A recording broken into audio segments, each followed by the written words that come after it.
Garrett gets a confession out of Dr. Parmack just by staring at him for 4 hours. Odo can turn himself into a Vicarian Razorback, and Eddington returns, and then promptly sabotages the Defiant's cloaking device. Hey, everybody, and welcome to the Seventh Rule with Cirroc Lofton. Hello, hello. My name is Ryan T. Husk, and today we are doing a review of Deep Space Nine Season 3, Episode 21, The Die is Cast, directed by David Livingston and written by Battlestar Galactica's own Ronald D. Moore. Ron Moore, the great one. That's it. We are in the final episodes of Season 3. It's getting furry nowadays. It's getting furry. How are you, Cirroc? Yeah, we are in the final episode. This is episode 21, so I guess we got 5 more to go after this. Right. I'm doing well. This was the second part of a 2-parter, so last time we got left on a cliffhanger unexpectedly because I thought it was going to be wrapped up. Yeah, because it didn't say part 1 or part 2 on it. Yeah, it didn't say part 1 or part 2, so I was expecting for it to be all wrapped up by that last episode, which was also directed by Avery Brooks, so that we had a whole lot to talk about. And I see that this one is a David Livingston episode, so a little bit different style. Obviously, obviously 2 different directors, but I enjoyed the first part of it more than the second part, which is kind of interesting for me. Yeah, usually the second part's going to have more action and more resolution. So usually people might view a second episode more than a first one, because the first one's going to be build up, twist to be continued, right? Mm-hmm. First things first. So our buddy, Michael Eddington, actually before that even, we're going to get to Michael Eddington in just 1 second. We do want to remind you to go ahead and, subscribe, give us a like, go to patreon.com/the7th-rule if you want to throw $1 or a yen our way. If you want the freest way to support us, or just to say, hey, I appreciate that you guys are doing this. It's a good time. Just give us a like, subscribe, hit the bell icon for notifications, because 63% of the people viewing our videos aren't even subscribed, and that's practically a crime. So it's not, though, thank goodness. So please hook that up, and we'll all be very happy and thankful. Michael Eddington, do you remember him? Michael Eddington, he's the security officer in this episode? Right, lieutenant commander even. He's pretty high up there. Okay. He was in a few episodes. It was either at the very beginning of season 3 or the very end of season 2. But, a couple months ago, 2-3 months ago, we had a few episodes with him, and suddenly here he is. He's back. Hi, Eddington. What'd you think of him? Well, first of all, he reminds me of a guy who played in a show called Hunter. Do you remember that show, Hunter? I do remember that show. Yeah, he kind of reminds me of the lead actor in Hunter. Which I used to love all the time. I used to love that show.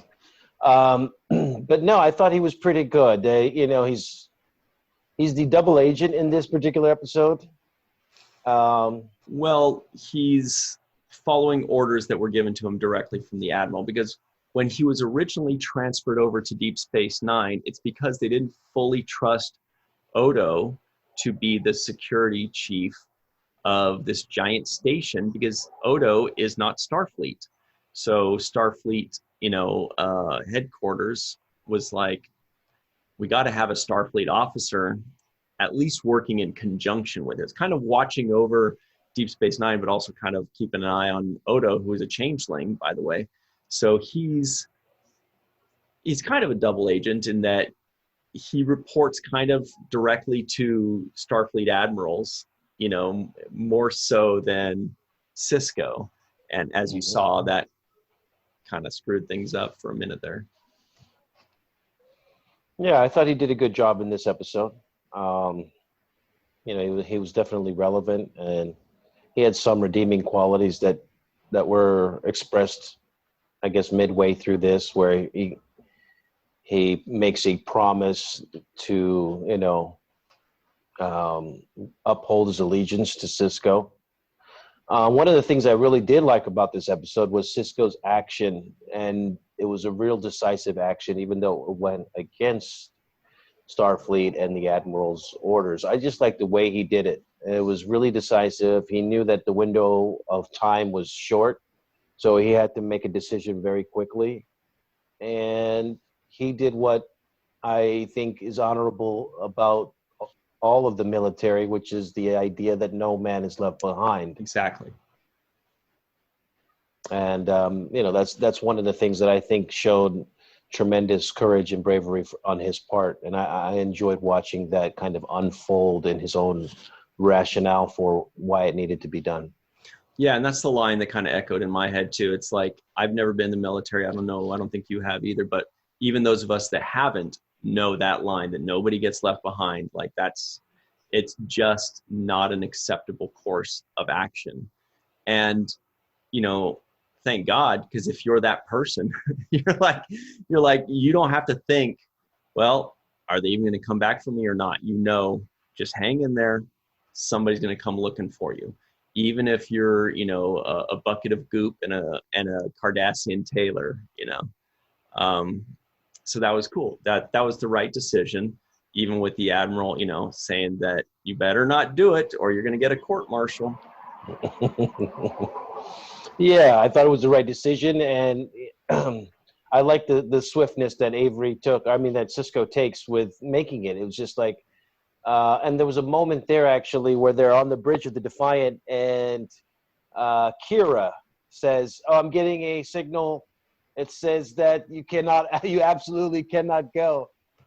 And I really love the answer that that Sisko gives in the response was, I think that's what you think it says, or something to that. Yeah. He goes, you think it says that, but how can you know when it's so badly garbled? And she's like, like wink, wink. Yes. Or as the Germans do, by the way, the way Germans wink is they go like this. Yeah, that's not the wink you want. But yeah, it was the first time I think garbled was ever used in a Star Trek episode. So shout out to the word garbled. This episode is brought to you by the word garbled and the letter D. Yeah. So I like the way that little interaction was great. It was like, yeah, that's what you think it says, right? Because we're about to break all these rules over here, and you're going to help me, right? Mm-hmm. And it was one of those kind of moments. It also showed that he said something to the effect of like, if you want to go on this mission, it's voluntary. It's an optional thing. And I also like the fact that his entire crew was there with him. So nobody turned down that option, right? And the surprise, of course, was that Eddington was there. That was the guy you wouldn't expect, but now we know why. It's because the Admiral was like, you get on that ship and you sabotage the cloaking device so that they can still defend themselves, but then they got to turn tail and run. Although I would say that not everybody should have gone. Like, for example, I think Kira could have definitely stayed behind, because my first thought is, who's watching the fucking station? Quark? Quark's in charge? Step right up. Yeah, Quark's in charge. I mean, he's selling the baseball off of Sisko's desk, Who wants to sit in the captain's chair? Come on, line up. Literally nobody's there. It's Jake, Nog's off in Starfleet Academy. Keiko's there. Nope, actually Keiko's doing her botany stuff on Bajor. So it's Quark and Sisko and you, Jake Sisko. So you guys could have had your own episode with Rom. Oh yeah, you should have seen us that day. We were acting it up. The self-sealing stem bolts we got a hold of. But no, I do think somebody should have been left behind to be in charge. At least we should have seen that conversation transpire, right? Right. Mm-hmm. Where we're saying, okay, you're in charge. Right, and the person that should have been left behind was Kira and or Eddington. Eddington, we understand why he ended up going, but I thought Kira should have stayed behind, honestly. She wasn't really needed for the mission. So, yes, she could have been left behind and, you're in charge. I thought that would have been probably a better right for them. It's another funny thing is because it seems like these two episodes both began at the commissary with Bashir eating. Right. Which is like, it's a little bit old for me, and I don't like when they do the same thing over and over again, especially in repetition. So, they usually, they've started these last 2 episodes. The last one, Dr. Bashir eats his food too fast. And, that was something that was being talked about by Garrick. Garrick was telling him, you're eating your food too fast. Right. And then this episode starts off with Bashir eating his plummic soup. Plomeek soup again, because I remember that was one of our trivioids once, is he likes to have his plomeek soup hot. Yeah, so he was eating his plomeek soup, this time now with O'Brien. And so they've started these both episodes back to back with the sit down, sitting, Bashir eating essentially.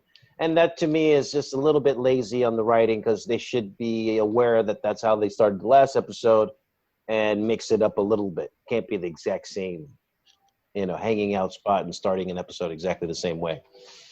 So I thought that's a little bit lazy on the writing side. And I feel like I've seen that in many episodes now. This must be the 10th or 15th time that I've seen an episode start with somebody, usually Bashir, eating. Well, they do love to have they start every episode with a slice of life. Here they are hanging out, they're having lunch, and then they're giving us a bunch of fun trivioids. And then warbirds show up, or, Quark's ex-girlfriend shows up, or something happens, and then the episode goes from there. So, what you're saying is let's have a little bit more variety on that first couple minutes. Let's see some darts. Let's see some tennis or something else. Or they could be eating, but on the go as they're walking down the promenade, so they, how I would have a burger and just be walking and holding something, or an ice cream cone or whatever. And you could be mobile. You don't have to start exactly at that same place right by the Replimat in the little commissary. Right. You know what would be cool is if Jake would go visit his dad for lunch sometimes. How fun would that have been? He goes into Sisko's office, sits down, and they just split a burger and kind of, maybe toss the ball back and forth and talk. And then and then Jake says, all right, I got to get back to class. And that would be a great way to open. That would be a great way to open, and also taking the food somewhere else. It's like they have a rule that you can only eat within this parameter here. But, it would be great if Jake said, hey, I went to da-da-da-da, and I brought you back some of those glazed donut things that you like, right? Or whatever it is. Don't make that face, Ryan. Don't do that to me. Don't do that to me. The glazed donut face.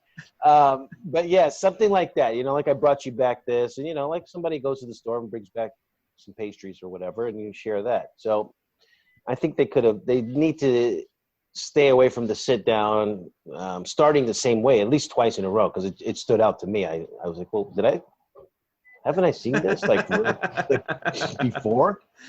That's a great thing. Everybody that's watching in on, say, YouTube right now, in the comments below, tell us what you think would be a cool opening scene. Like I was saying, Jake Sisko having lunch with his dad, and they're talking. Jake brings glazed donuts because he knows his dad loves glazed donuts, and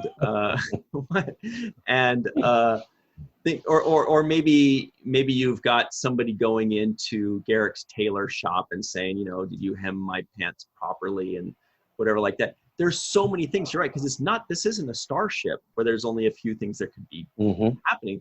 There's an infinite amount of things that could be. You could have Dax and O'Brien at Cargo Bay 3 just counting boxes. Anything. Yeah, anything. You could have an illegal dice game happening in the corner over there somewhere on the promenade, where these aliens are gathered together to play some weird kind of dice-looking game. Because there is. Yeah, and Odo has to break it up. Hey, none of that here. Go to Quarks if you want to gamble. Mm-hmm. There could be all kinds of different ways to start the show. I mean, we had the biggest set in the history of Star Trek built, as the promenade. So I just feel like they, sitting there in a seated position, starting with food, is so limited when you have all this happening around you, all these shops and all these things happening. I think it's, they're not taking advantage of it, and it just stood out to me as being repetitive, especially coming after this episode with Improbable Cause, which is the one before this. Right. But you know what the best part of this conversation is?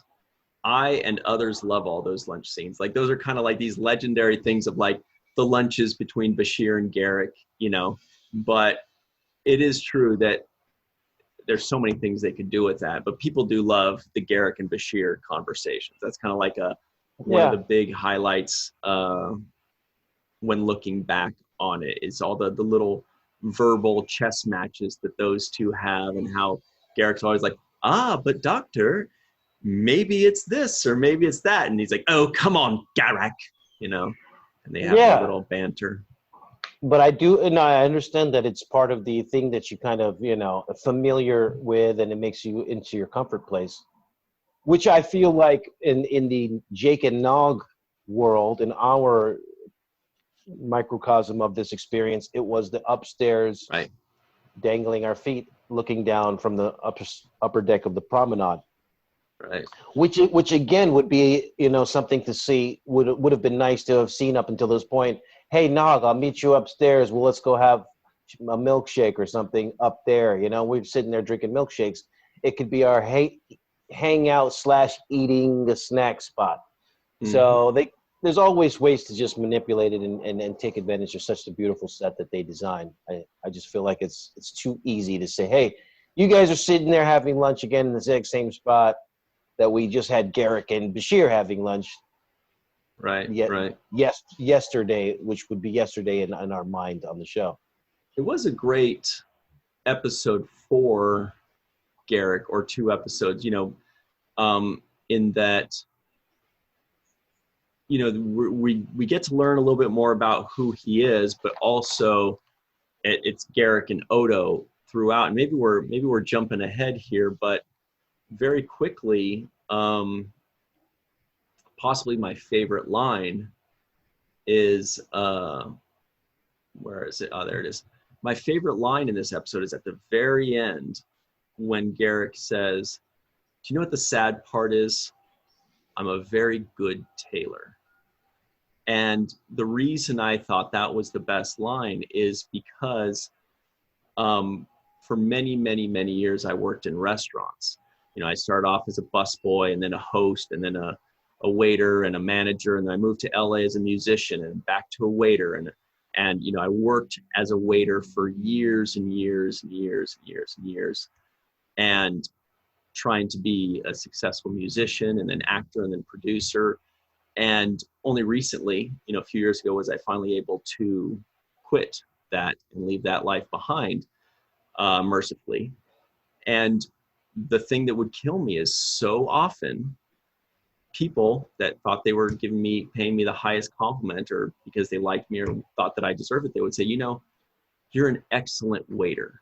Or they'd be like, you're the best waiter. And that was like somebody got like an ice cream scoop and was just scooping out little pieces of my soul. Cause I'm sitting here trying to be an actor. I'm sitting here trying to do my thing. And people are like, oh boy, you were just made to be a waiter. You're so good at it, And so I definitely felt his pain there. His pain is like, there's nothing more painful than being good at doing something that you don't want to be doing, So I like that one. Somebody in that writer's room knew what they were talking about there. Somebody was drudging it through, and that's not to disparage people that work in the service industry. They deserve so much kudos for what they do, right? I mean, anybody that hasn't done it, we've always said people should work as a waiter for at least 2 weeks, just so that you understand what's going on there. It is not an easy job. Anyway. Well, I actually had the opposite effect. Maybe I guess because it was something I wanted to do, and you're telling me it's something that is a stepping stone to get to where you want to get to. Mm-hmm. And for me, when I was a waiter / bartender at the restaurant, I was actually proud of myself for being a good waiter. I was like, well, I could do this too. Like, I'm not, You're right. I hadn't thought of that. It is totally because you were an actor throughout your childhood, and then you're like, I want to do something else. And but you kind of created your own restaurant. You were not just like, clocking in for minimum wage on somebody else's dime, you know? And you're waiting on somebody. You're waiting on somebody. So the job entails the same thing. You know, I've got to wipe your table down. I'm bringing you water. I'm taking your order. Right. I'm filling your wine glass, whatever it is. And it's the same job. So I actually took pride in the fact that I was a good waiter and a good bartender. When people would tell me that, I would say, wow, I can do something else. I'm not just an actor. So it's funny how I saw the exact same thing from the opposite side. That's brilliant. I didn't even think of that when I was saying that. You're right. That is so cool. I think you're crazy. And you probably think I'm crazy, but you know what? I think that's awesome. What I'll tell you is that what I learned about the two things that are very similar is being a people person and interacting and talking with people. And those are the skill sets that translate from one to the other. So right. When I was being a waiter, bartender, whatever you want to call it, I had the time to get to know people. There's a therapy involved with that, either whether it's, you're helping somebody get into a date night with their relationship type thing, or you're listening to somebody's problems. It could be a thousand different ways, but there is a ability to interact with people, listening with people, and I think those same skill sets translate to acting. If you're good at on Definitely. your feet and you're good at communicating with people, then you'll be good at auditioning and you'll be good at performing on stage. That's a great point. I used to say when I was working, when I was working as a waiter, I would say, look, I just consider this like an acting job. My call time is 4 p.m. and my role is the happy waiter. Hi, everybody. I'm the happy waiter. Yeah, it is, and it's the same skill set. Mm-hmm. You're being friendly. You're marketing yourself. You're representing the company. There's so many different things that are exactly similar to being an actor, which is why a lot of actors are waiters in Los Angeles and Hollywood. So right. It's not an uncommon thing. No, there's that. I was just going to say, there's that joke that all the late night talk show hosts say, oh, you're an actor, huh? What restaurant do you work at?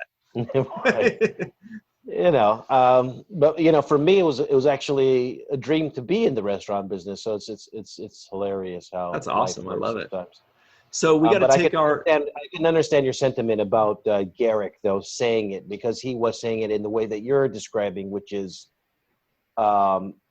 even though it's not what I want to do, I'm actually really good at it. That's what sucks. So yeah, that's the sad part. So we'll take our quick break and we'll come right back. This is a great episode to talk about. Lots of good stuff, and we'll be right back on the Seventh Rule. Hey everybody, and welcome back to the Seventh Rule with Cirroc Lofton. Yeah, hello. My name's Ryan T. Husk. We are doing this awesome episode called The Die is Cast. And very quickly, here are the trivioids that did not make the cutting room floor. Modern theater has been on the decline since the late 23rd century. Chief's mother taught him, if you combine talking and eating, you'll end up doing neither very well. That's how he did it. I like that one. I like that. The starship Portland and a Cardassian cruiser are searching the Algira sector for the runabout. Starship Portland, let's keep Portland weird, they like to say. Keldon-class Cardassian ships have cloaking devices. Suddenly. Garrick's confession, we did that one. Garrick is still mad at Ducat about the business with the arms merchant. That's an interesting line by the Romulan. Or no, by Inabran Tain. What else? Mila always believed Garrick was innocent of betraying Cardassia and Tain. And last one is, oh, I shouldn't use this one. I missed this one. Odo gets all ashy and stuff. I was going to use that one. I forgot. That was the one I wanted to use, but I did the Razorback line because he got a little ashy. He needed some lotion. Yeah, I wrote down Oldo. Very good. A+. Oldo. That's what I saw when I was looking at it. I was like, look at him. But you know what else? There was a line in there that I really liked from Tain. Mm-hmm. And he gave a line. He said, no wonder the Romulans can't conquer the galaxy. Their cuisine is horrible. You remember that line? Right. I thought that was kind of funny. And then I also liked it when Odo was in that scene with Garrick, and Garrick comes in there, and, you know, he's captured, he's in confinement, and Garrick starts the sentence, so believe me, you don't want to. And Odo cuts him off with, I don't believe you. Yeah. When he shows up with the bedpan, he's like, here, you can take a nap in this bedpan, gooey guy. Yeah. Yeah. And believe me, he's like, I don't believe you. I just like that little moment. There was great stuff with those two. And remember, we've talked about this before a few times, that I do really like how Star Trek always finds a way to add a second main character into the storyline of somebody else's. You know, like when Chief O'Brien got captured and taken to Cardassia, then Odo goes there to be his lawyer or whatever. You know, when Rom goes to Kronos to be, you know, to marry Grilka, then Rom goes over there. They always have to have a second character to either be their conscience or be their support. In this case, Odo was Garrick's kind of conscience, you know, because otherwise, if you just have the one character by themselves off on that thing, it's not enough for us to hang on to. Oftentimes, we need two, and then whatever the secondary characters are there. So that worked out well, especially with how well Odo and Garrick, you know, fought, kind of made up, kind of had a better understanding for one another. In the previous episode, they were gaining respect with their verbal wordplay and their little battle of the wits. And this one was just great in how they gained an understanding and appreciation for each other. Well, I think the thing that they realize they have in common is they both want to go home. Exactly. And, you know, Odo wants to be, he revealed in this episode that he has a desire to return to his home world and be with the founders. And we already know that Garrick is saddened to be living in exile on DS9. So that's what their common enemy is, you know, the common thing that haunts the both of them, is that they feel like they're not in their home. They're not where they belong. And I think that really expressed itself pretty well in this episode, and it was something that, you know, we went through. There was a moment there, though, where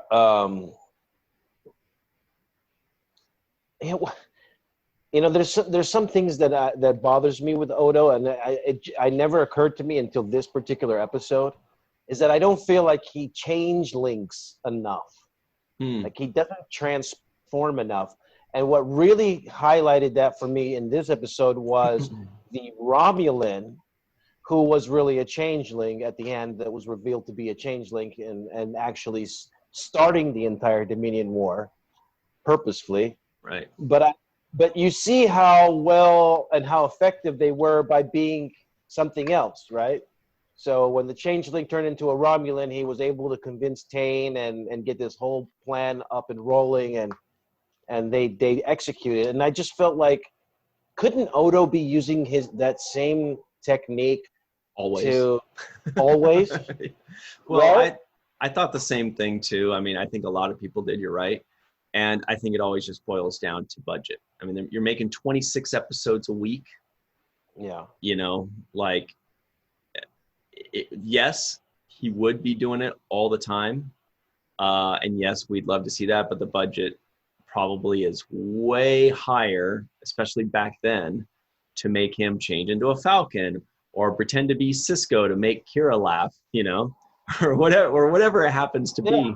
Yeah. Well, I thought in this episode it would be easy for him to pretend he was Garrick, for example, to escape, right? When he was, let me out of here, you know. Right. I also thought it when he knocked out Garrick, he hit him with a punch. He could have just been like a slime ball, go, you know, right on his head or whatever. Yeah, no, you're right.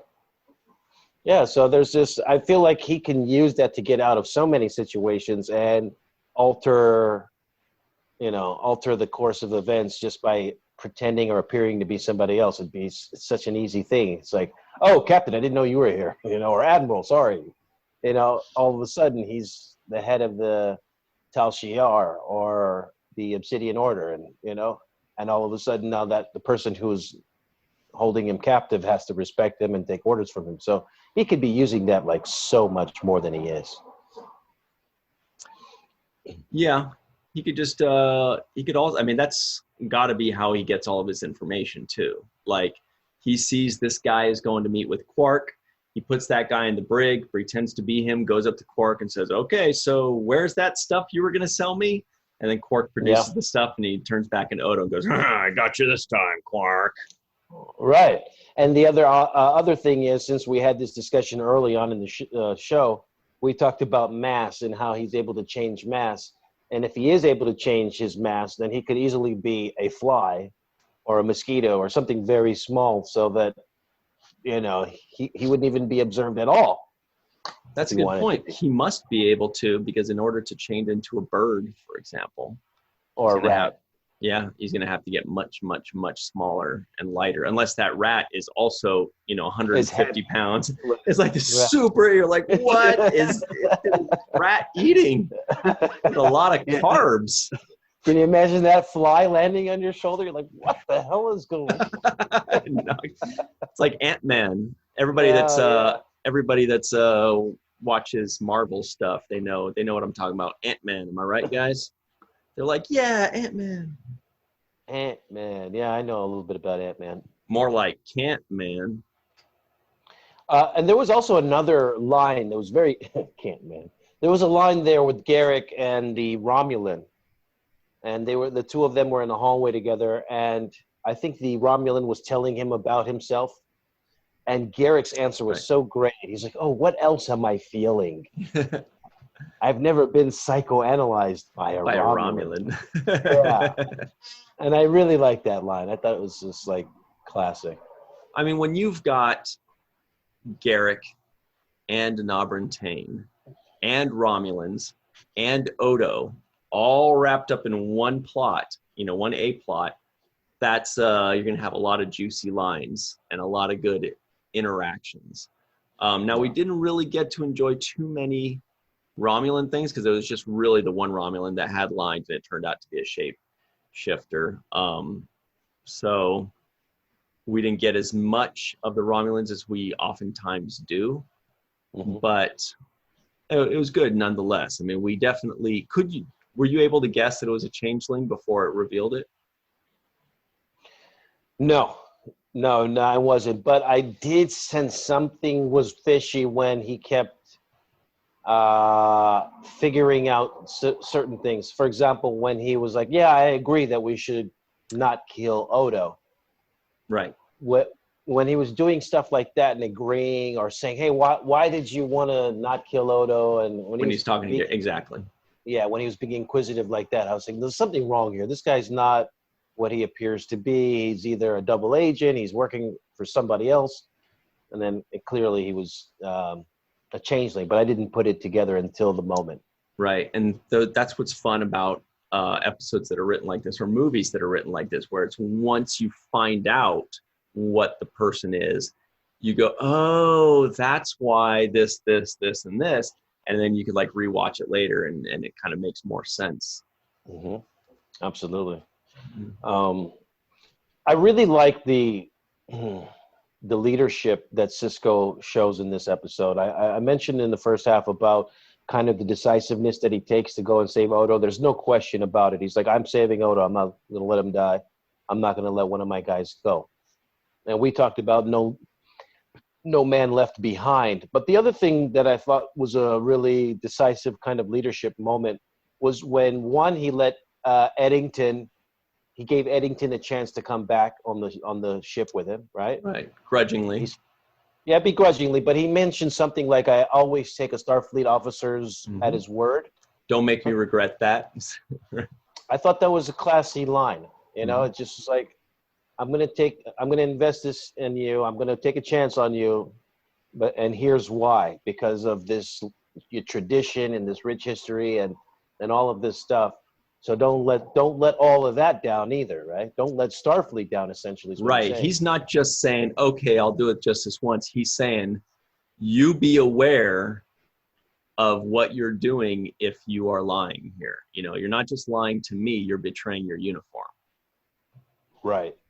That to me was another kind of way to show leadership, to invest and trust somebody with something when you know that they've already deceived you, but still give them a chance. I thought that was a good leadership decision on his part.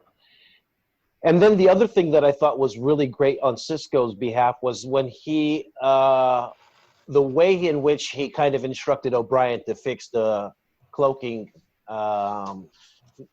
mechanism on the Defiant. He asked O'Brien, he said, how long does it take to fix the cloaking device? And O'Brien's like, 10 hours. He's like, you've got to. But what about my buffer time? Am I right, Lower Decks? Lower Decks knows. You got to have some buffer time. Well, it was 3 hours. It was 3 hours when they last checked, and Kira was like, I got to go check to see what he's doing. It's been 3 hours. So they gave him a little more time. They gave him an hour. Gave him an negotiation.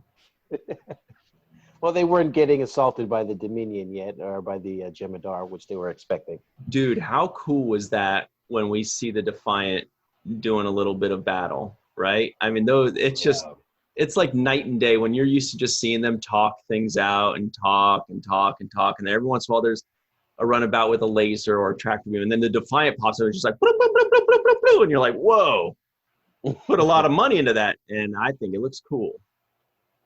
I think so. I really like that. I mean, it's just a beautiful thing. The action that you get. And also there was a little bit of action when they were attacking the Founders' homeworld, right? It's a little bit of action there. And then the Jemadar pop up. So there was a few action scenes.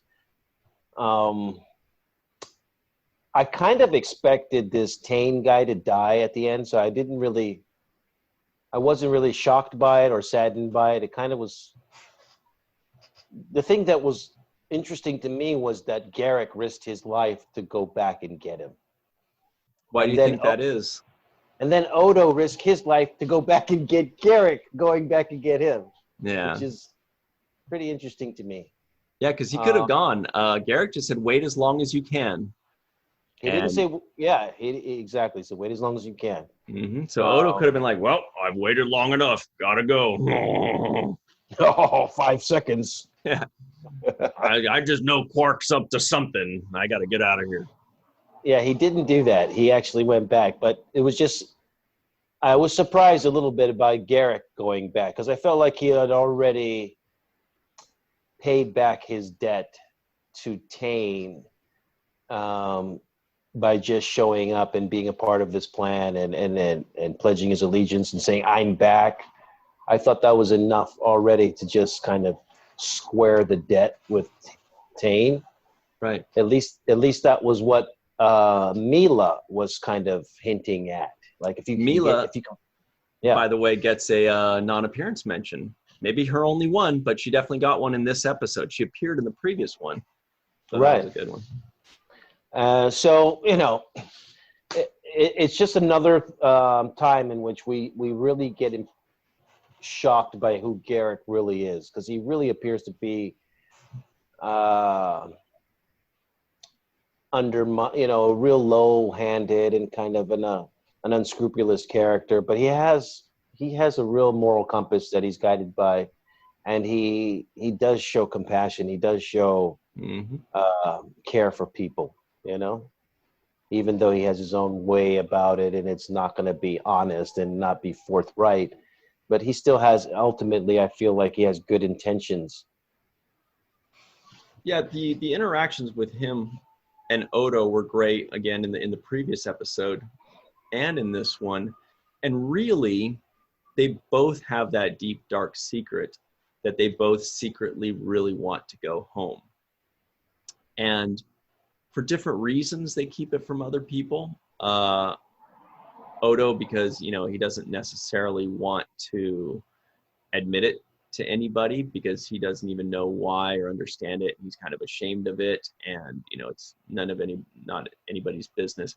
And whereas Garrick just doesn't want to tell anybody anything ever, you know, and his entire past is secret, you know, and he's just a simple tailor, of course. So it's really interesting that they found that common ground.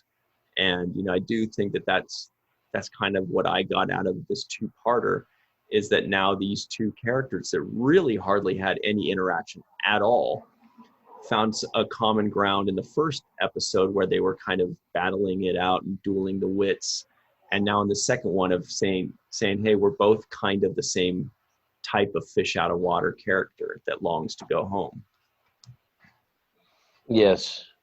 And I wanted to ask you, what do you make of the breakfast scene?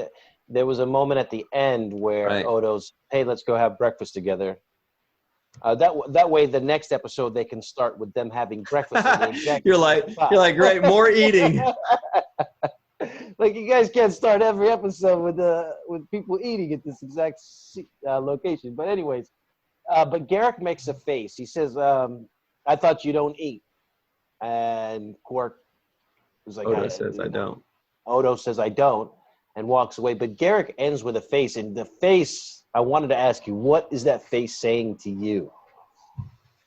I don't remember that face, but I can assume that what he's thinking is, well, that's an interesting turn of events. Odo wants to connect with me, whether it's in a friendly way or whether it's in a learning experience way. He wants to pick my brain, or he wants to, that was the impression I was left with, even though I missed the expression you're talking about. And I think you're pretty accurate in describing what the sentiment of the moment was. Yeah. And I think we know why they chose breakfast is because lunch, Garrick would be like, "I'm sorry, I've already got a lunch date," And then if he says, and then of course, if Odo says, "Would you like to do dinner sometime?" It almost sounds like they'd be like, "Oh, are we redefining our relationship?" So now they're like, "Well, I guess it's got to be breakfast." Plus, I think breakfast seems to fit Odo more. He seems like the kind of guy that's like, okay, let's start the morning with some stimulating conversation. Let's start the day, with something. Because he doesn't need breaks, really, I don't think, during lunch or dinner. So he probably just kind of wants to start the day and, like, warm up his mind or his bucket of goo that's up there. His bucket of goo, yeah. I'm not sure. But maybe he preferred the Arginian massage parlor that Quark is going to open. That could have been a trivioid. Yeah, that's a good one. It was somewhere in there, right? Yeah, no, I do remember that. That was at the end there in that last conversation. That was the big interaction at the end, and then Garrick never told anybody Odo's secret. And Odo was like, "Thank you for not telling the secret." But then we find out that Garrick didn't only do it to preserve Odo's secret, but also because Garrick wasn't proud of what he did to Odo to get that secret. And that's why, Odo comes in and says, "Hey, thanks for not telling anyone." And Garrick says, "I consider the entire conversation as something best forgotten." In other words, I don't want anybody to know what I did. And so I'm fine keeping your secret if you keep mine. And then that's when Odo was like, understood. That's where they had that understanding of, let's pretend this never happened. Yeah, it was a good deal that they made.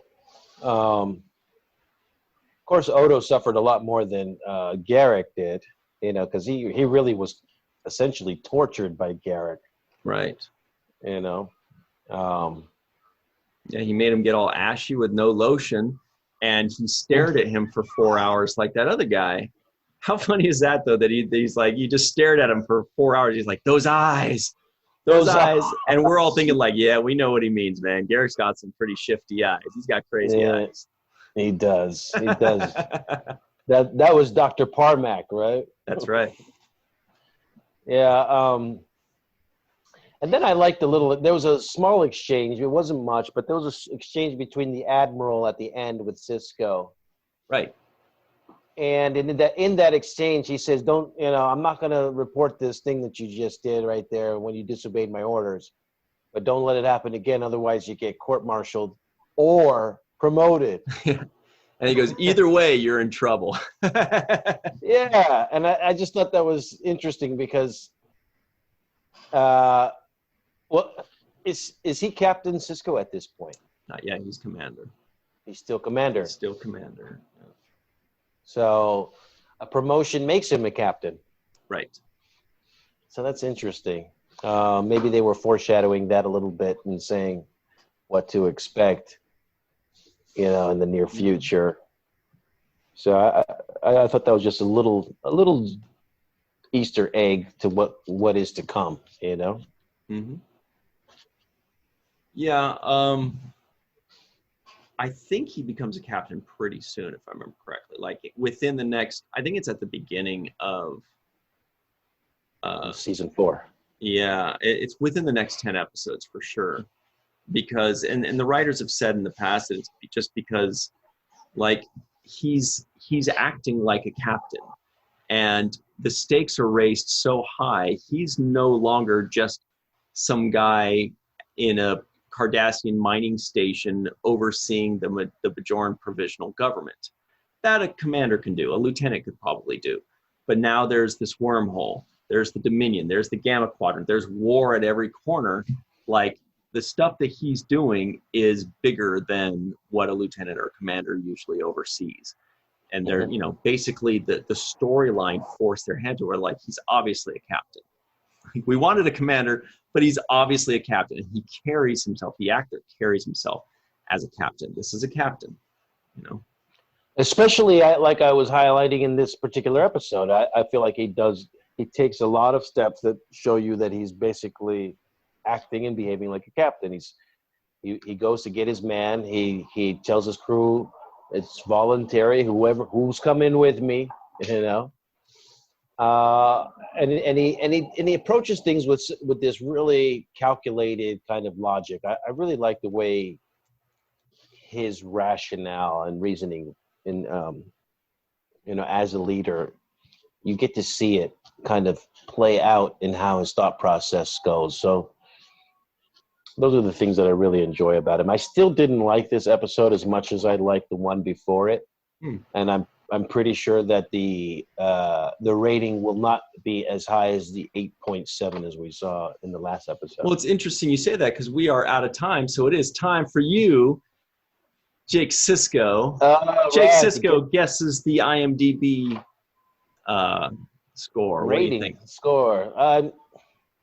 I'm going to do an exact opposite of the last one, which this was an 8.7. I'll say it's a 7.8. This one got a 9.0. What? See, what? but I must have missed something. I don't know how that's possible. I think it's because people look back 20 years later and they say this is kind of where it all started. This was a big, important episode. I think it's retrospect more so than people watched it and immediately were like, oh my God, that's totally a 9. I think that's what we'll find out. Anyway, we do have to run. We do want to give a very special thanks to Carmen Shamwell, PJ Thomas, TJ Jackson Bay, Bill Victor Arukin, Yvette Blackman, Dennis Koch, Homer Frizzell, Eve England, Anne-Marie Siegel, Titus Moeller, Tim Baum, Mohammed Noor, and Susan V. Gruner. Thank you all for joining us. Don't forget to subscribe, like, tell your friends. Check us out, patreon.com/7thrule, and stay tuned for the free-for-all. It's going to be a fun one. See you on the other side, on the 7th Rule. Hey, everybody, and welcome back to the 7th Rule. Look at all these awesome faces. We've got Titus Moeller, Homer Frizzell, Mohammed Noor, Timothy Baum, Rex A. Wood, TJ Jackson Bay out in Missouri. We've got Susan V. Gruner, PhD, Skillet, and also known as Carmen. We've got Cirroc Lofton, of course. My name is Ryan T. Husk. And before we start recording, Susan, who is a newcomer, as well as Mohammed. You guys know Mohammed, but he's a newcomer to our free-for-alls. Susan was telling us a little bit about herself. Do you want to tell everybody what you do, Susan? I am a forensic entomologist. Nice. So I did have a question that you would probably be able to answer better than anybody here besides maybe Rex, because Rex is. What is the difference between a dragonfly and a damselfly? Because I remember back in the day, I would say, oh, cool, it's a dragonfly. And someone would say, no, it's a damselfly. I'm like, I don't. There is So- a difference. Evolutionarily speaking, I mean, they're two different species. They're both a member of the family, not the family, higher up. They're odonates, odonata. They're both aquatic. And I think it's just an evolutionary thing. They deposit their eggs in water. They're nymphs or live in water and eat other things. And the adults obviously are winged and fly around. But there is a difference. They're different species. The babies are called nymphs? Yes, they are. Yes. Okay. I don't want this to be an entomology lesson and bore everybody, but yeah, there's different. Hey, entomology rocks. This is the most educational this show has ever been. Oh no! Yeah. Already. No, Thank you, everybody. Ferengi would love this. They would think this is like a culinary class. They wouldn't think I that think once you dug you into the could have forensic to. entomology part. That is the Right. best You joke know, of the day. That a culinary not class? Wow, that's brilliant. Was it? I didn't watch. I'm sorry, but I didn't watch Enterprise. Didn't they have an entomologist on Enterprise? Didn't she die in real life? The woman who played the entomologist. Am I mistaken? Muhammad? You stumped remember me. Yeah, I don't remember. I don't remember an entomologist on Enterprise. I mean, maybe there was, but I don't remember. So many people didn't watch Enterprise that, Yeah, I didn't. I love I it. would know. I would know. I didn't. Yeah, I watched it, but I don't remember that. I mean, Yeah, me neither neither. do I. But also, before we get into our fun questions, Rex, can you tell us what you're wearing? Okay, well, you know me, I always try to shout back to TOS.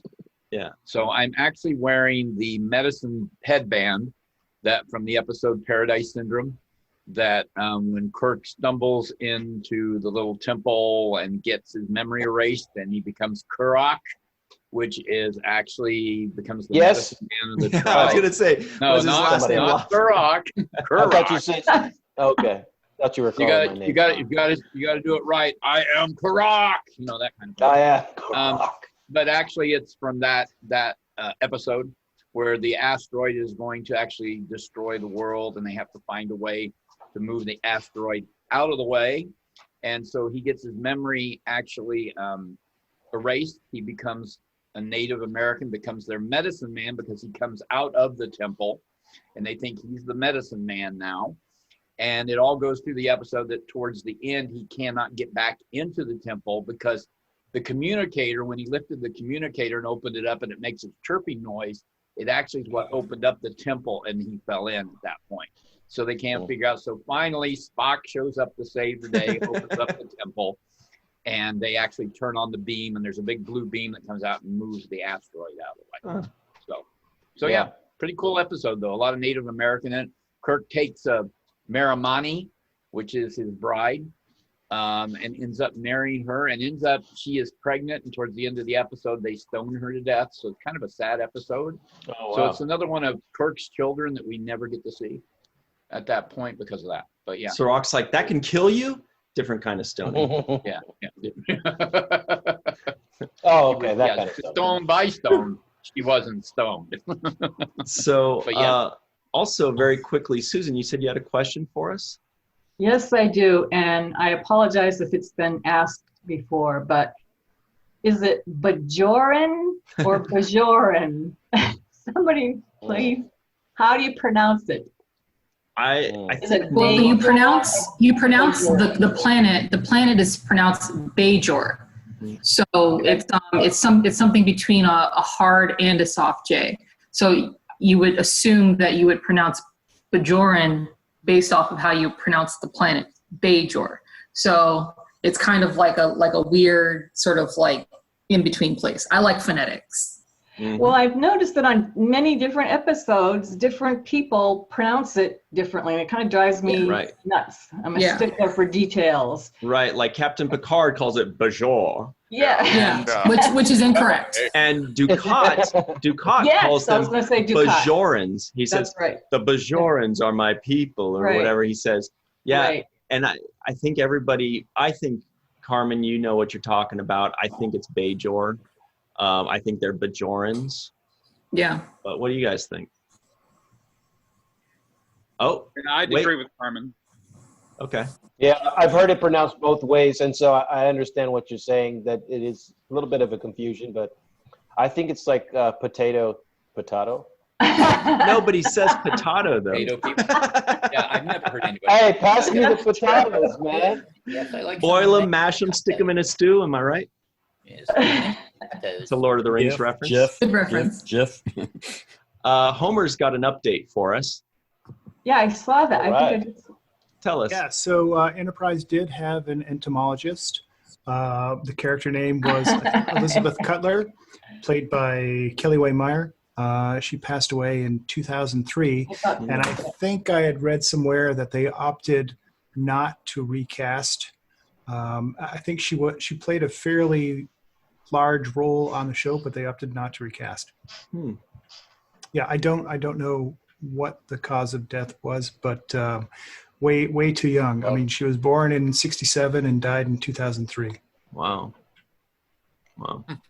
And as I recall, her character had a developing relationship with the Dr. Phlox. I don't know that it would have led to anything romantic, but Jensen Cutler is kind of who I had in mind, but I wasn't sure that she was an etymologist.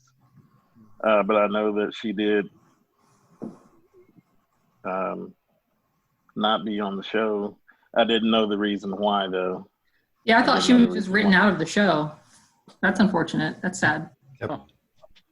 Right now, Cirroc and I are really racking our brains to try to think of a Jay Cutler joke. Am I right? No.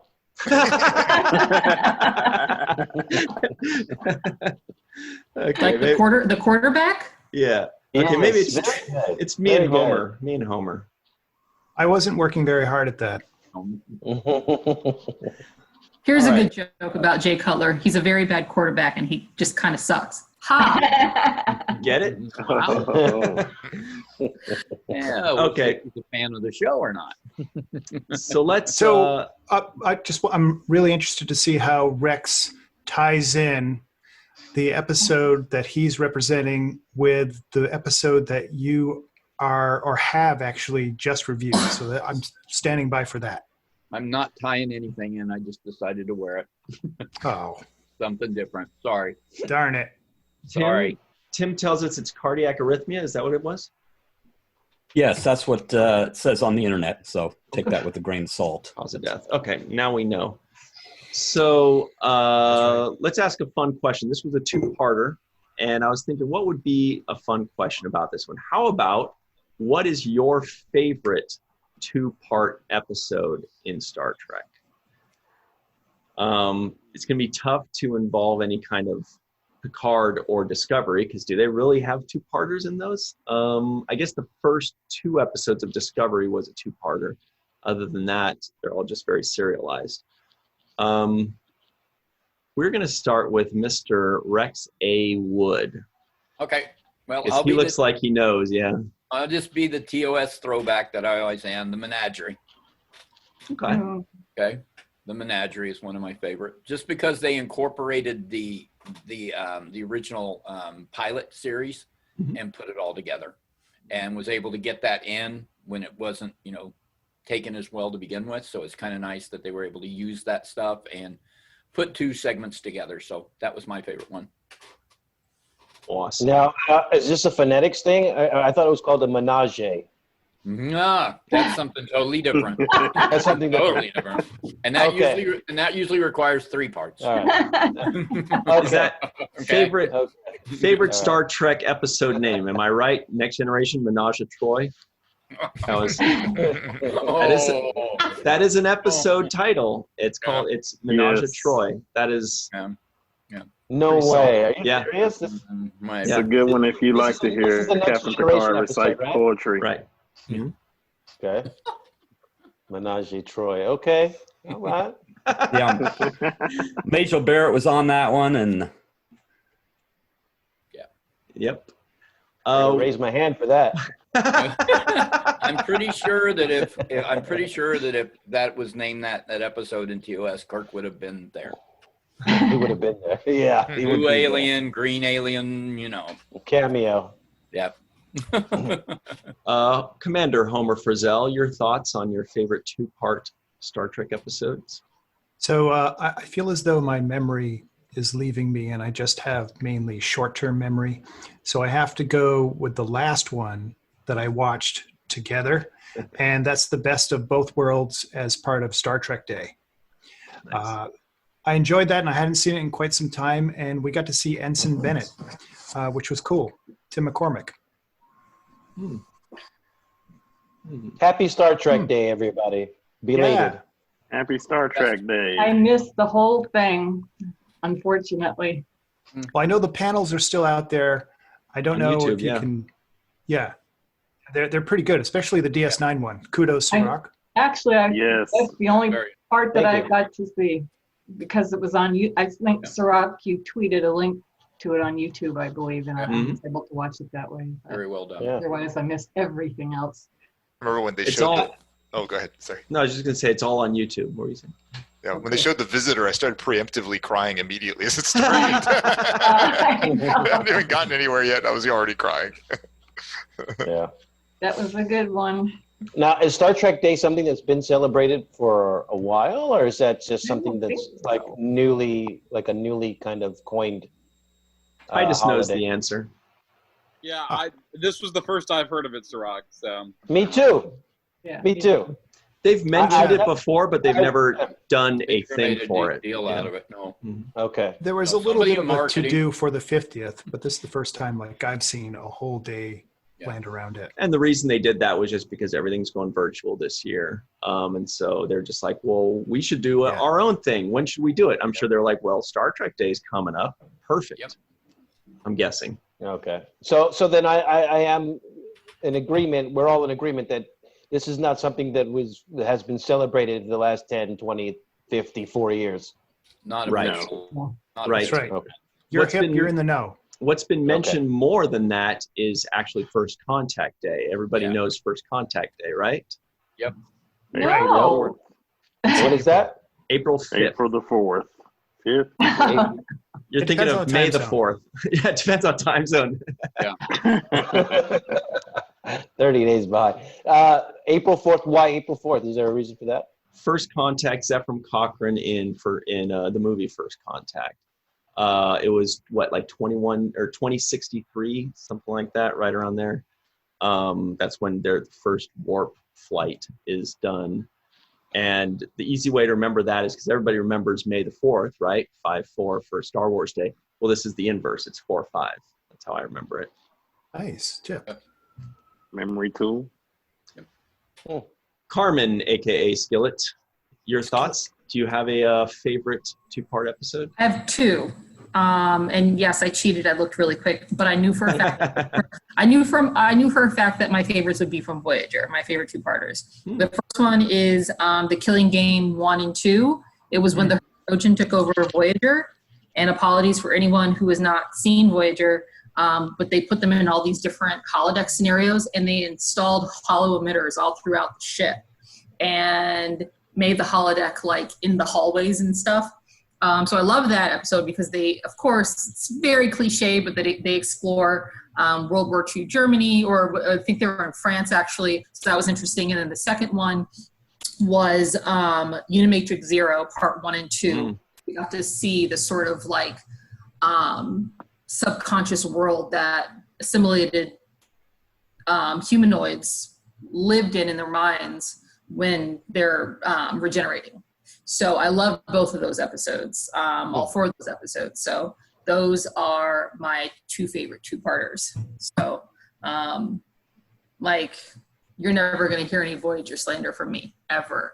So I'm going to try to champion and cheerlead them whenever I can, because too many people come out the side of their mouths about Voyager. So I have to be the one that's like Voyager every chance I get. Hold it down. So yeah, those two-parters. Nice. Very good. So who else loves Voyager here? Mohammed? I do. I happen to love Voyager. Nice. Was the ending a two-parter? I think so. It was what was like it called? the Endgame or end something? of the season. Like it was weird. They ended Voyager. I was like, oh, they got canceled, but it's like, you know, seven seasons is a good run. Yeah. But I think they ended best. I think they ended it very awkwardly. And I know that there's a couple people. Cirroc, I don't know if you finished Voyager or not. I don't want to give anything away. But yeah. As soon as I started, I'll be finished. Okay. Yeah, I don't want to give anything away. It was canceled. But, yeah. I thought it was originally planned just to go 7 years. It was 7 years. Right, and which is great, but it's like, Great, yeah. but they did end it a little kind So of. they could have ended it, tied it up a little more gradually. Much better. So Okay. it was a Supposed little. to when it was a Voyager little blew up. That was really devastating. No, I'm just kidding. Oh yeah, Oh man, spoiler. the special effects were amazing. I actually liked the Especially for the finale time. of Voyager. I mean, Technically, Yeah, it does let's blow say- up in one of the episodes. Yeah, it's true. Yeah, Many there of was them, a couple of them. A good time the ship got destroyed. They were really good episodes. I liked it in the ice. oh yeah, that was good. That's the one. that was a The good first one I episode. was thinking about. Sirach and I were thinking about that one too. Hey, Tim, do you have a favorite two-part episode? Yeah, The Circle. Ooh. It's kind of a two-part. There was Circle and then The Siege, beginning of the second right. season of Deep Space Nine. Because to me, that seems to when Deep Space Nine actually started getting its stride. So it set up all the conflict, and you know that was the first time they had to defend the station. Of course, that happened multiple times over the years. But no, I really liked The Circle. So That's a great one. We did that one a few months ago. Very good. That's kind of when things started to, I mean, we keep saying that where Deep Space Nine starts to pick up in a lot of places, but that's one of the first bumps up to where it starts really climbing, right? yeah. All right. Excellent. Susan V. Gruner, PhD. Do you have any favorites? You can call me Sue. Just call me Sue. I can't think offhand. I'm so unprepared, but I think the two final episodes of Voyager, I think that was the two-parter, and I loved it. But I admit it was very confusing, and to this day, and I could probably watch it tonight, I'm not exactly sure how they did. Since Cirroc hasn't seen it, I don't want to give anything away, but I'm not positive how they did what they did at the very end. Do you know the rest of you know what I'm talking about? The very ending. Yes. Okay, I'm not sure how they did that, and I must have seen it 100 times. TJ's like, I got you on this one. I know. Hey, don't worry about spoiling it for me. I'd love to hear this. What are you referring to? What did they do? Mechanics. We want you to be surprised. Yeah, we All want right, you to be all surprised. It's true. All There's so many Must be times major. I try not to tell something to Sirach because I'm worried. I'm like, but what if he finally watches Next Generation? I don't want to ruin it. That's true. And Sue, there's no preparing for these, which is why Ryan likes them so much. I'm not even prepared for them. They just Well, and it's not just because I'm here, but by far, I thought Deep Space Nine, out of all of them, there's really no comparison. And I loved them all that I watched.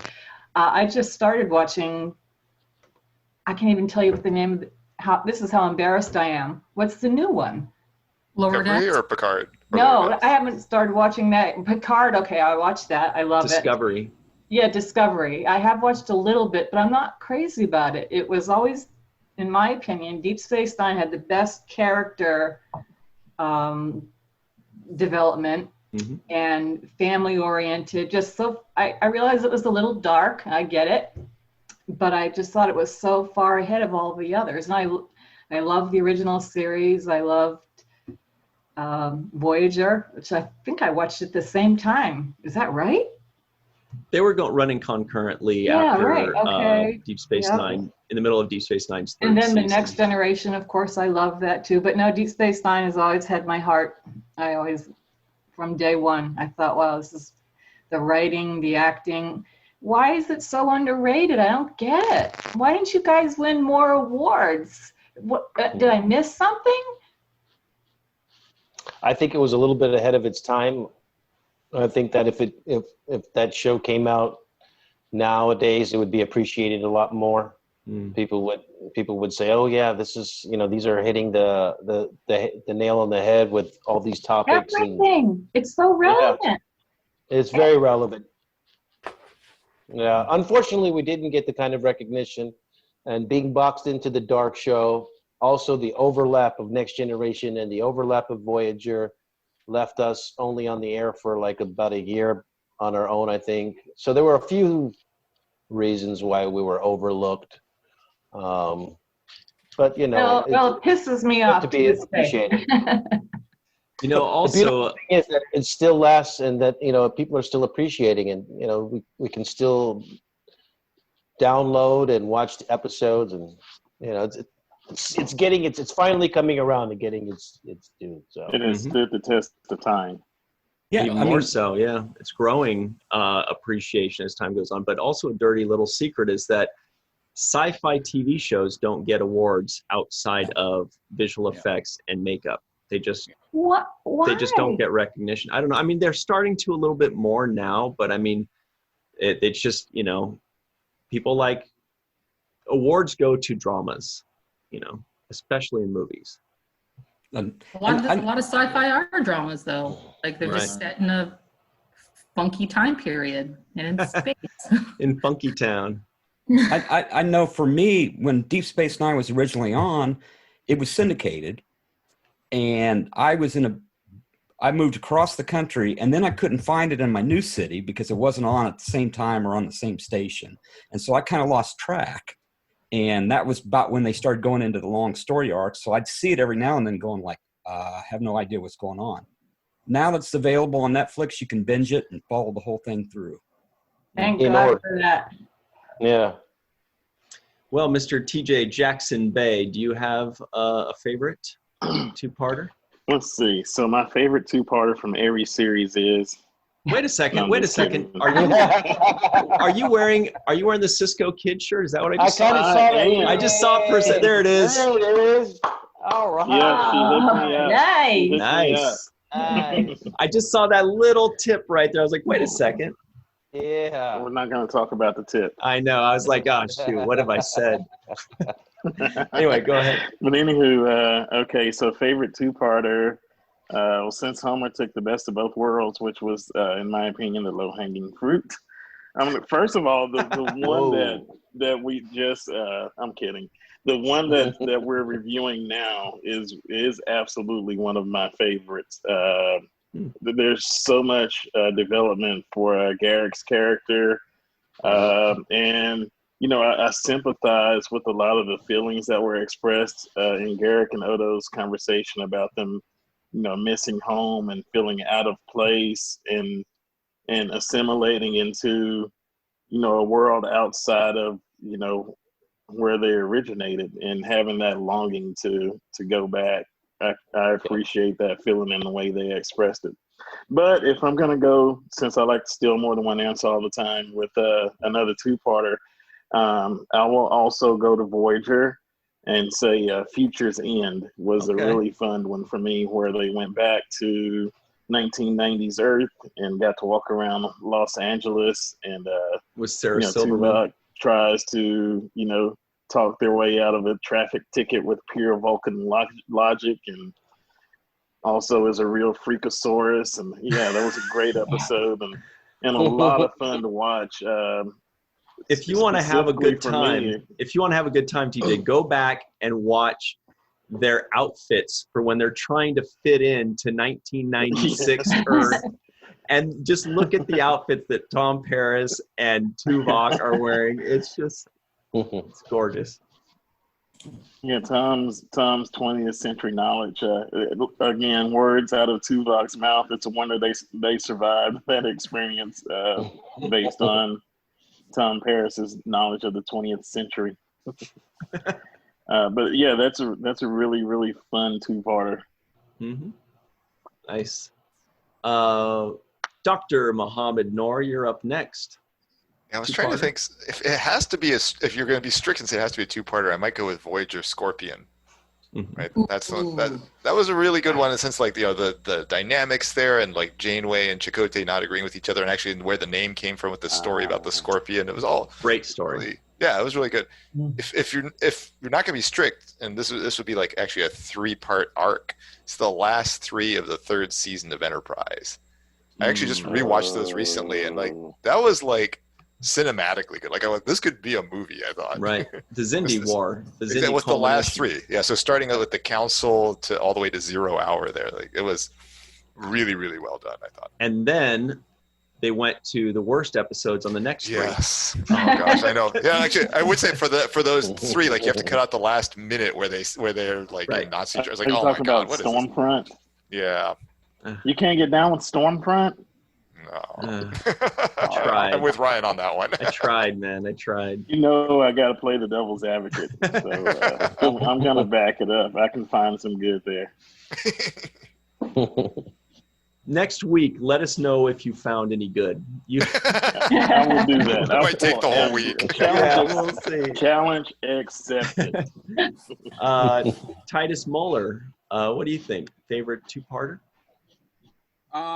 Well, I'll just briefly give a shout out to what Carmen said about the Killing Game. I've long thought that one, it just had some of the most amazing stuff in it. I mean, you have Klingons, I think, fighting Nazis at one point, and it had a lot of great stuff in there. And but I think overall, now I've had some time to think about it. It might be season 5's 2 episodes from Deep Space Nine, In Purgatory's Shadow and By Inferno's Light. And that's what I said that I felt like was kind of like a 2-parter to this one that you guys are reviewing now here in season 3. It has some of the same ingredients. Garrick is a focal point of it, but there's so many great relationships that are being played in that 2-parter. And it also starts in the same way that this one does. There's a small little murmur of an idea that, okay, we got this tiny little lead. We don't know if it's a big deal or not. It proves to be massive. It's a small piece of a much larger puzzle. And of course that 2-parter, is when Dukat reveals the alliance with the Dominion and all that and everything. But yeah, I love the pairing of Garrick and Worf. I really like the Worf character. I feel like he's a very honorable guy. And I like to think Garrick has some honor too. And it meant a great deal to me at the end of that 2-parter when Worf was able to tell Garrick, you did well. And then, Garrick had to overcome personal demons, claustrophobia, stuff like that. And of course he had the big scenes with Tane, but he also got to have scenes with his pal, Bashir, who surprise, was out there in the Gamma Quadrant.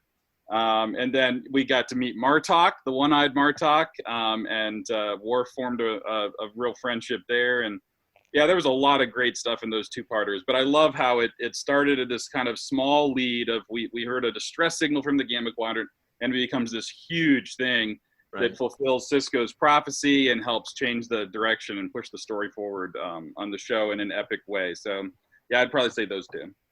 So stay tuned for that, Cirroc. I will. Coming up. It's a wild really ride. Good. Yeah, that's a great one, Titus. Martok. Well, Cirroc, or I am Cirroc, right? Yes. Rex? You can either give us your favorite 2-parter so far, or you could just pick a winner. I can't pick a winner because I'd have to know enough to be able to judge the subtle nuances between them all. I'm going to say my personal favorite, which is one of my joys experiencing, which was the pilot episode of Deep Space Nine. Nice. The Emissary. I just felt like that was essentially a 2-parter, and I enjoyed the whole experience. It was just the beginning of something beautiful. So, how old were you then? He was a baby. I know. Yeah, I was. How old? I was 13 at that time. 13. Yep. With my fishing pole. Yes. And no shoes. Those little, what do you call them? With the pants that were like up below your knees. Yeah, like my overalls on. It kind of looked like a futuristic overalls. But I just remember that day and then just filming it. That was also, I think, a David Livingston I think David Livingston directed the pilot episode, if I'm not mistaken, but it was just a great experience, and it set the tone for what was going to be coming later on down the road. So that's my personal experience of a two-parter. What about you, Ryan? I mean, well, honestly, I think that is still the best pilot so far. I think that's still the best Star Trek pilot, in my opinion. And one of my favorite two-parters for sure. But I'm going to say that my favorite two-parter, you know what, I'm going to say Gambit 1 and 2, because it doesn't get enough love. And I know it's not, not up there usually in those conversations, but it was fun to see kind of like a rogue crew, where Picard goes off with that rogue crew, and then Riker. And then we get to see Data in charge and Worf as a first officer. Really cool, interesting new dynamics. It's almost like fan fiction. It's kind of like what would happen if Data was the captain and Worf was the, commander. And then they just have the cutest bro moment in the history of all Star Trek to date, when Worf is always questioning Data, and then Data says, "Okay, we'll go save him," and Worf's like, "Finally," and then Data goes and reprimands him in his office, and then they shared that moment where Data says, he says, don't ever do that again. If you can't do the job, I'll ask, Commander LaForge to take your place. And he says, Worf, of course, says, "No, I will do it," or whatever. And Data says, "I'm sorry if I've ended our friendship." And Worf says, "No, it is I that," whatever the hell he says. I haven't seen it in like 20 years. But it's like, it's the most beautiful moment. Like these two little bros, without a handshake, without a hug, without anything, they just shared this moment, a Klingon and a freaking robot android. Anyway, so I especially like that moment, and I like Picard, aka Galen, on the ship, with the Elosian captain. Anyway, that was good. Maybe if I watch it again for the first time in 20 years, I'll be like, "That's not that good." But I thought it was. No, it really is a great two-parter. I love that two-parter as well. Yeah, it's fun.